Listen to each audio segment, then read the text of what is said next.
백성이 한 말을 주님께 그대로 말씀드렸다. 아멘. 우리 옆에 인과 인사하겠습니다. 당신은 하나님의 보물입니다. 당신은 하나님의 보물입니다.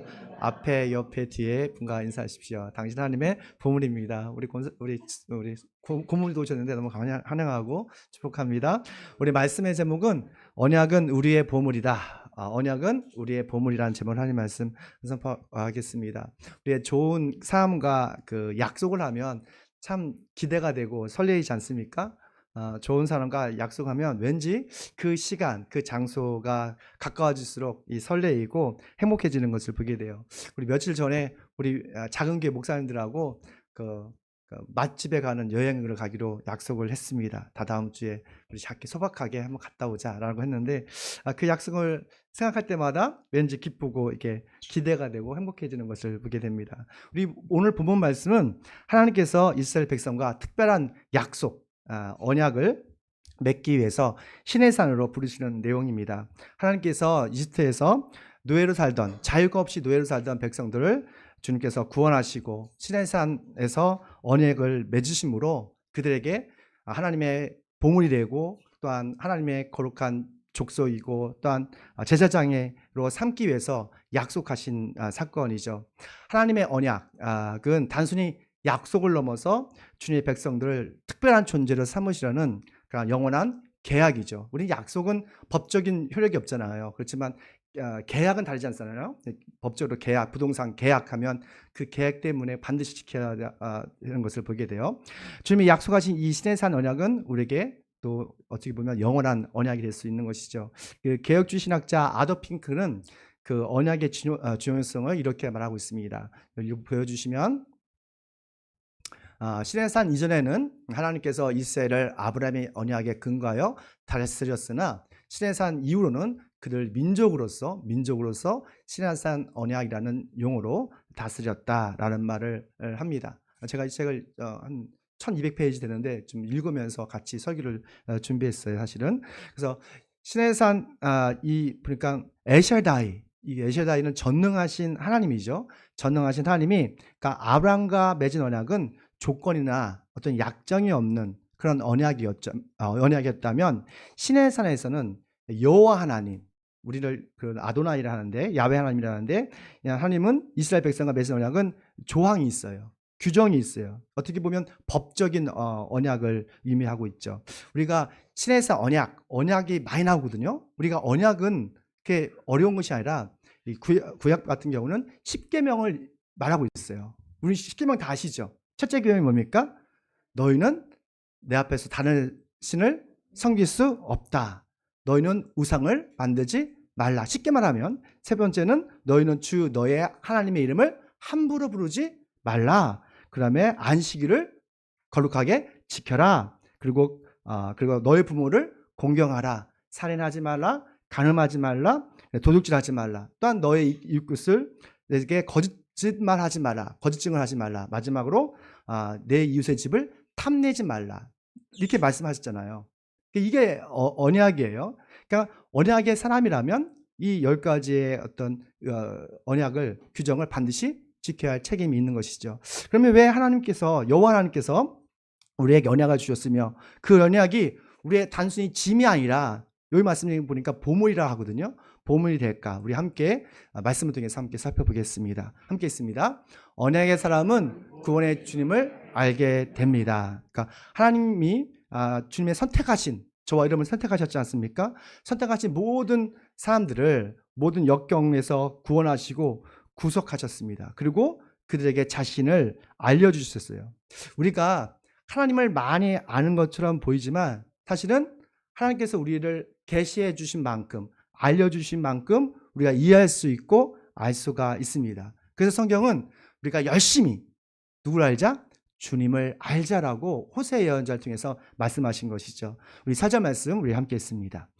너희는 내가 이집트 사람에게서 한 일을 보았고 또 어머니 독수리가 그 날 새끼를 업어나듯이 내가 너희로 인도하여 나에게 데려온 것도 보았다. 아멘. 그러니까 이집트에서 탈출했던 60만 명의, 즉 남자 여자 노예까지 하면 200만 명이 됩니다. 200만 명의 이스라엘 백성들이 셋째 달 초하루가 되어서 시내 광야에 다 모였습니다. 그러니까 이집트에서 그 탈출한 지 한 2개월밖에 되지 않은 거예요. 그때에 주님께서 나타나셔서 그 모세와 백성들에게 하나님의 구원의 능력과 구속의 은혜를 직접 눈으로 보고 경험하게 하셨던 것이죠. 여러분 다 아시는 것처럼 우리가 요즘 출애굽기를 읽고 있잖아요. 내일도 읽겠지만 주님께서 이집트에서 10가지 재앙을 내려셨죠. 그리고 바로와 그의 백성들에게 참 하나님이 누구신지를 알려주셨습니다. 여러분 첫 번째부터 9가지 이 재앙은 하나님의 구원의 능력을 우리가 볼 수가 있어요. 우리가 구원의 능력이라는 것은 어떤 대가가 없는 거예요. 하나님의 전지전능하신 능력으로 그냥 많은 재앙을 내리셔서 그들을 깨닫게 하신 것이죠. 그런데 마지막 번째, 10번째 재앙은 구속의 은혜입니다. 우리가 찬양할 때 보니까 구원의 능력과 구속의 은혜는 약간 차이점이 있어요. 그러니까 구원은 주님께서 우리 구원하셨다는 것은 주님의 전지하신 능력을 의미한다면 구속은 반드시 대가가 있어야 돼요. 그래서 10가지 재앙 중에서 가장 하이라이트는 뭐죠? 6월절의 어린 양의 피예요. 그 어린 양을 잡아서 그 피를 어디에 바르면 문설주에 바르면 하나님께서 보내신 죽음의 전사가 확 지나갈 때에 그 문설주에 있는 피를 그냥 지나가는 패스오버를 하잖아요. 그러니까 아이를 죽이지 않고 그냥 넘어가는 그런 은혜를 경험하게 되었습니다. 왜 6월절 날 이 어린 양의 피가 중요하냐면 그 어린 양의 피는 바로 우리의 모든 죄를 대속하신 예수 그리스도의 그 보혈을 의미하기 때문에 그래요. 성경은 피 흘림 없으면 죄사함이 없대요. 우리의 현재, 과거, 미래, 우리가 은밀하게 지었던 모든 죄악들이 용서받을 수 있는 건 딱 한 가지예요. 바로 예수님의 보혈입니다. 그 보혈이 우리에게 믿어질 때, 우리가 그 예수 그의 보혈을 믿을 때 우리는 흰 눈보다도 깨끗해지고 정결해지는 것을 보게 돼요. 그래서 어린 양의 피가 어린 양의 사람들에게 너무너무 중요한 것이죠. 또 보니까 말씀 보니까 주님께서는 구름 기둥과 불 기둥을 보내주셔서 모세의 백성들을 안전하게 보호하시고 인도하셨습니다. 도저히 모세와 백성들이 건널 수 없는 그 홍해 바다 앞에서 주저하고 있을 때, 절망하고 있을 때 하나님께서는 모세에게 말했어요. 너의 지팡이를 들어서 홍해를 가르라. 정말 그것이 갈라지고 주님께서는 그 모세와 60만 명이라는 그 많은 사람들을 안전하게 건너게 하셨던 것을 보게 됩니다. 그뿐만 아니에요. 그러니까 하나님의 구속의 은혜를 보면은 구원의 은혜를 보면 놀랍더라고요. 목마를 때 물을 주었고 배고플 때 새벽에는 만나와 메추라기를, 저녁에는 메추라기를 주셨죠. 그래서 이 구원받은 200만 명의 사람들은 직접 하나님의 놀라운 구원의 능력을 보았고 구속의 은혜를 직접 눈으로 보고 알게 되었던 것이죠. 이런 주님의 능력이 또한 구속의 은혜가 좀 우리 더블 성도에게 임하길 축원합니다. 여러분의 가정에 임하길 축원합니다. 하나님께서요 구속의 구원의 능력을 펴시면 우리 형편이 2달 안에 아니면 어떤 3개월 안에 다 완전히 회복될 걸 믿어요. 우리가 지금 너무너무 경기가 어렵고 여러 가지 어려운 상황인데 주님께 간절히 기도하기를 축원합니다. 그래서 하나님께 기도함을 통해서 하나님의 놀라운 구원의 능력을 경험하고 구속의 은혜를 경험하는 저와 되시길 축원합니다. 또한 시내산에 왔을 때 광야에서 하나님께서는 자신의 감정을 백성에게 드러내신 것을 보게 됩니다. 여기 말씀 보니까 주님은 백성들에게 말하기를 독수리가 자식 그 새끼를 품에 안으듯이 정말 이스라엘 백성들을 안고 인도하고 보호했다고 말하죠. 근데 여기서 말씀 보니까 보았다라는 말이 나와요. 히브리어를 보니까 보여주시겠어요? 보았다, 그러니까 라라는 말을 하더라고요. 너희들가 이 나의 모든 구원의 능력과 구속의 은혜를 너희들은 다 보았고 경험했다는 것이죠. 그러니까 여기서 보니까 여기가 라인데 우리가 그 하나님의 은혜를 경험했고 그리고 직접 알게 되었다는 것이죠.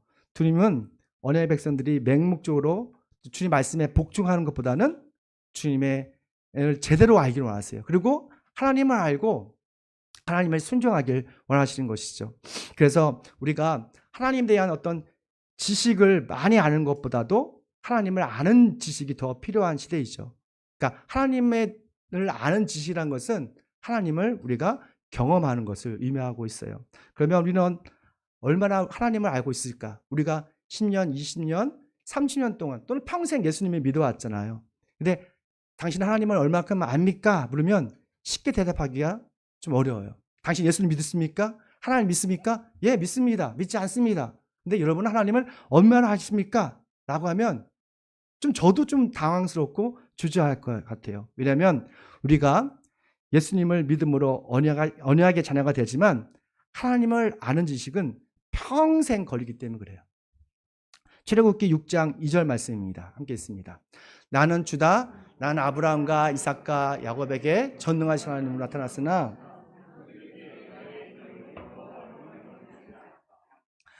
저게 이 말씀이 간단한 것 같지만 상당히 어렵습니다. 보십시오. 아브라함과 이삭과 야곱에게는 전능하신 하나님, 그 히브리 말하면 엘샤다이라고 해요. 엘샤다이. 엘샤다이로 알려줬지만 나타났지만 그들에게는 여호와, 그 아도나이라 하거든요. 야훼 하나님이라는데 하나님으로 드러내지는 알려주지는 않았다고 말한 거예요. 그러니까 무슨 의미냐면 우리가 존경하는 믿음의 조상들조차도 하나님을 완전하게 알지는 못했다는 거예요. 성경은 하나님을 경험한 사람들이 다양하게 하나님의 이름을 불렀다는 것을 보게 돼요. 지금 잠깐 생각했으면 좋겠습니다. 이 성경에 어떤 하나님이 있었을까? 창조주 하나님, 또 언약의 하나님, 구원의 하나님, 거룩하신 하나님, 사랑의 하나님, 그리고 여호와 라파, 여호와 샴마, 여호와 샬롬, 여호와 니시, 이런 다양한 이름들이 있잖아요. 근데 이런 호칭들은 누가 부른 거냐면 하나님을 경험한 사람들이, 하나님을 직접적으로 경험하고 알았던 사람들이 고백했던, 어떻게 보면 신앙의 고백들이고 하나님의 믿음의 표현들이죠. 성경을 쫙 읽으면서 놀라운 게 한 가지 발견했는데, 하나님의 이름을 최초로 불렀던 여자가 누구였냐면 사라의 여종이었던, 비천한 여종이었던 그 하갈이라는 여자가 있어요. 근데 하갈이 그 여러 가지 갈등 속에서 쫓겨나였어요. 자신의 이스마엘과 함께. 그때 그 광야에서 정말 처절하게 죽어가는 순간에 하나님의 이름을 부릅니다. 그때 하나님께서 천사를 보내서 그를 살려주셨는데, 그때 한 고백이 뭐냐면 엘로이란 말이에요. 엘로이. 그러니까 하나님께서 나를 보시고 계시다.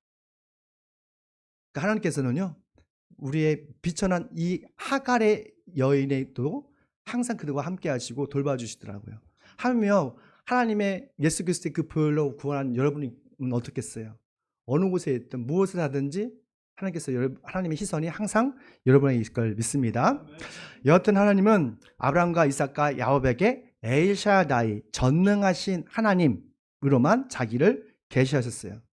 엘샤다이는 전능하신 하나님이란 뜻이에요. 그러니까 우리 일상에서 우리 모든 필요를 채워주시고 공급해 주시는 하나님의 그런 속성을 강조하였습니다.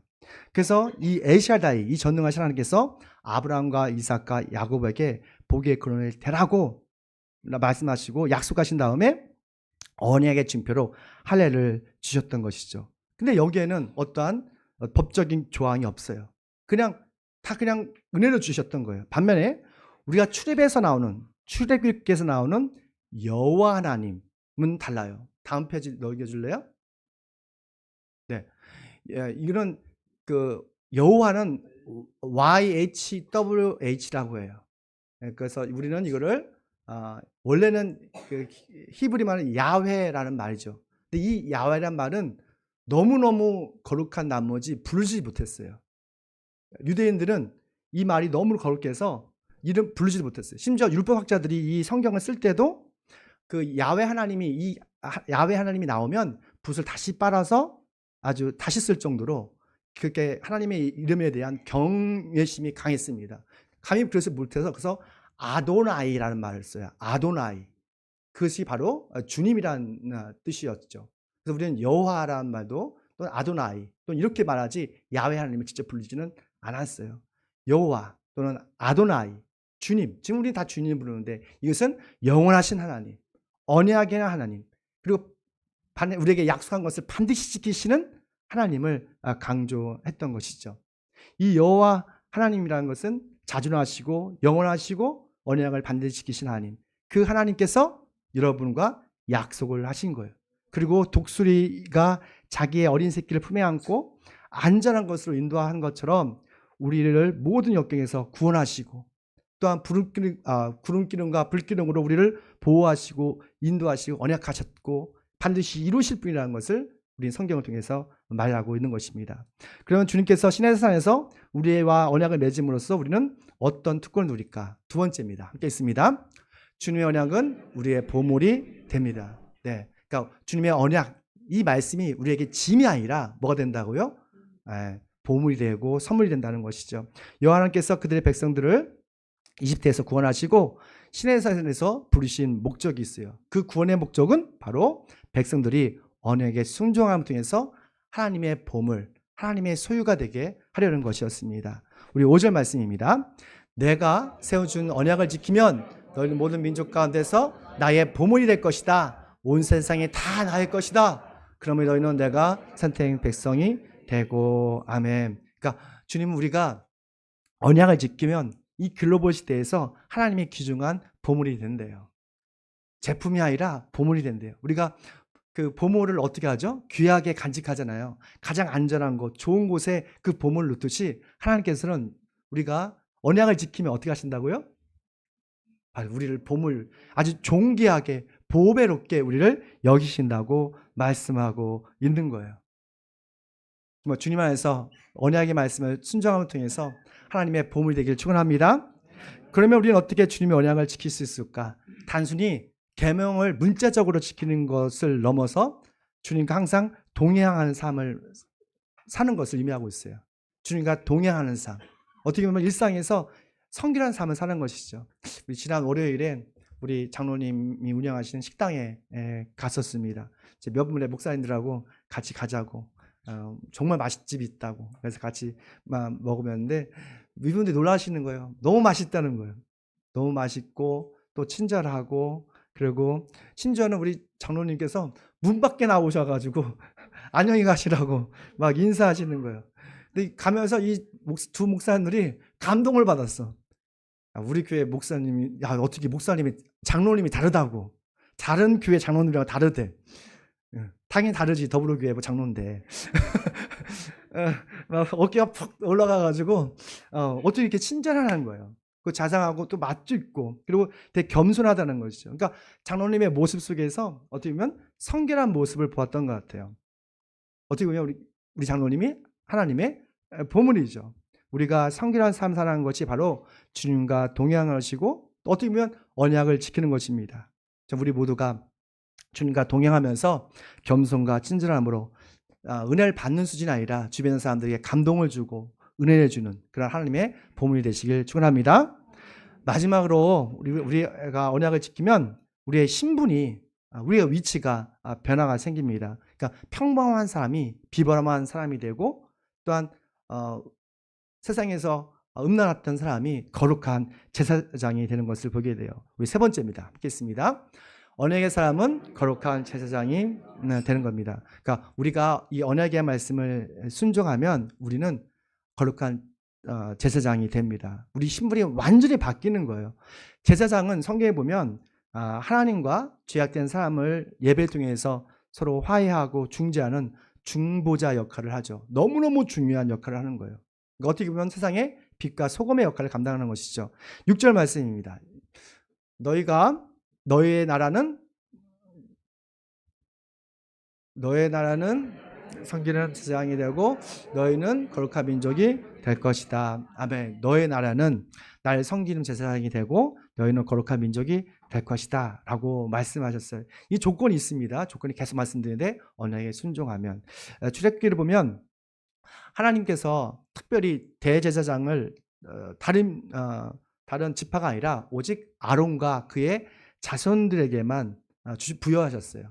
그러니까 아론과 그의 자손들만이 대제사장과 제사장직을 감당할 수 있었죠. 그러니까 다른 지파는 될 수가 없었어요. 아무나 되는 거 아니에요. 근데 실제적으로 모세는 백성들의 심각한 문제가 있고 어려움이 있을 때 하나님께 나아가는 중재자 역할을 합니다. 그럼 모세가 제사장의 역할까지도 했던 것이죠. 왜냐하면 모세는 믿음으로 하나님과 동행하는 언약의 사람이었기 때문이에요. 아무나 거룩한 제사장이 될 수 없죠. 하지만 우리가 주님의 언약을 믿고 순종하면 모세처럼 우리도 뭐가 될 수 있는 거예요? 거룩한 제사장의 사명을 감당할 수 있는 거예요. 사실 예수님께서 우리를 죄악에서 구원하시고 하나님의 자녀로 삼으신 것은 세상의 중심에서 거룩한 제사장으로 살기를 원하셨던 것이죠. 그래서 베드로는 베드로전서 2장 9절 말씀에 이렇게 말씀하고 있습니다.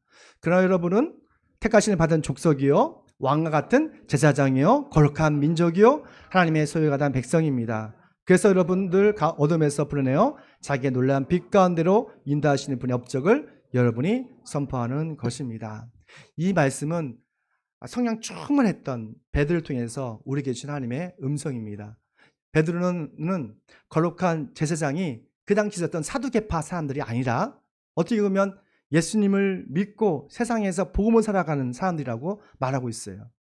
우리가 지금은 나그네처럼 살지만 사실 복음으로 살아간다면 우리가 바로 선택받은 백성이고 거룩한 제사장이고 거룩한 민족이고 하나님께서 가장 소중히 여기시고 존귀하게 여기시는 하나님의 보배가 되는 것을 믿습니다. 하나님의 사랑과 정의가 사라지는 시대에 우리가 바로 언약의 사람이고 거룩한 제사장을 믿습니다. 우리가 거룩한 제사장으로서 하나님의 그 따뜻한 사랑과 정의를 우리가 가정에서 또한 직장에서 우리 사회에서 전하는 예수님처럼 선교적 삶을 사는 그런 언약의 사람 되길 축원합니다. 마지막 말씀 읽고 마치겠습니다. 모든 민족이 다 함께 주님께 말씀하신 모든 것을 우리가 실천하겠습니다. 아멘. 이스라엘 백성들의 그런 다짐이 우리의 결단이고 다짐이 되길 소망합니다. 다 기도하겠습니다. 예수 그리스도를 통해서 우리가 영원한 새 언약을 주신 주님께 감사와 찬양을 드립니다. 우리가 주님이 세우신 언약의 믿음으로 순종함을 통해서 주님이 존귀하게 보배롭게 여기시는 하나님의 보물이 되게 하여 주시옵소서. 또 우리가 일상에서 많은 어려움과 힘겨운 일이 있지만 거룩한 제사장으로 빛과 소금의 역할을 감당할 수 있는 그런 믿음의 사람들 되게 도와주시옵고 치열한 일상 속에서도 악한 세상과 태엽하지 않은 그런 성결한 삶이 되게 도와주시옵소서. 거룩하신 예수님의 이름으로 기도드립니다. 아멘. 감사합니다.